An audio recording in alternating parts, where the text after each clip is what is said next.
Alam ko po kung paano talaga mag-adjust. Kasi kapag lahat na po is naghihiyawan na lahat.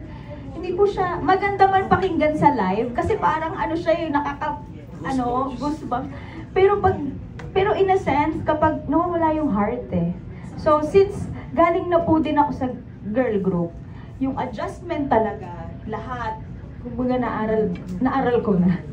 Naaral ko na. So sobrang mindful po ako sa ganun. Kahit sinasabi na, ang dami pong nagsasabi na parang lagi daw akong hesitant na Pero kasi hindi naman to showdown eh. Kung ang title is showdown, na katulad ng ginawa namin ni Ate Lala nung ASAP versus, the title says it all, versus. Pero kapag mga production number na madami kayo, na ang ganda-ganda ng kanta, makabagdamdamin, parang hindi naman kailangan po. So, okay lang sa'yo na ikaw yung mag-aay?